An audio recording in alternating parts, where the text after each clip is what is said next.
કે હું હિન્દુને ધર્મ માનતો જ નથી. જ્યારે જે વ્યક્તિ પક્ષમાં હોય ને ત્યારે કોઈ અમેન્ડમેન્ટના ફેવરમાં હોય, પણ એ વ્યક્તિ જ્યારે વિપક્ષમાં જાય ત્યારે અમેન્ડમેન્ટના વિરોધમાં જતો રહે છે. આવું કેમ થાય છે? આ કલ્ચર ક્યાંથી આવ્યું? જે આજે આપણે સપોઝ એક એક્ઝામ્પલ લઈએ, બીજેપી છેલ્લા 10 વર્ષની અંદર કોંગ્રેસમાં જેટલા ભ્રષ્ટાચારી નેતાઓ હતા બધાને ધોઈ ધાકીને બીજેપીમાં સમાવેશ કરી લેવામાં આવે. એ જ કોંગ્રેસના નેતા આજે બીજેપીના ગુણગાન ગાય છે. સ્વાભાવિક છે. કેમ ગાય છે? એમની પાસે ઘણી બધી વસ્તુ છે જે એમને છીનવાઈ જવાની બીક છે. એ જાણે છે કે આ સત્તા જો એકવાર છીનવાઈ ગઈ તો અમારી ઓકાત નથી કે અમે પાછા ઊભા થઈશું, અને એટલે જ એ લોકો કોમ્પ્રોમાઇઝ કરે છે. એ લોકો બધું એક્સેપ્ટ કરે છે કારણ કે એમને બીક છે સત્તા ગુમાવવાની.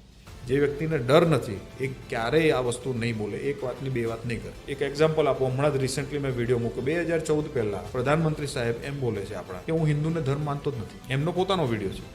હું તો સુપ્રીમ કોર્ટના જજમેન્ટને માનું છું કે Hindu is a way of life. Hindu ધર્મ છે જ નહીં, હમ તો ये मानते ही नहीं है कि हिंदू धर्म है. એ જ વ્યક્તિ એટલે हमारे लिए तो सब इस देश में जो पैदा हुआ है वो सब हमारे लिए એક સમાન है. આ એમનું સ્ટેટમેન્ટ હતું 2014 પહેલા. તમે જે કીધું આજે શું સ્ટેટમેન્ટ છે કે આપકી એક ભેંસ લેકો મુસલમાન કો દે દે, આપકી આધી સંપત્તિ લેકે મુસલમાન કો દે. તો આ હવે ભાગલા પાડવાની જરૂર શું? સત્તાનો ડર, સત્તા જવાનો ડર. સ્વાભાવિક વાત છે, અને દરેક વ્યક્તિમાં હોય.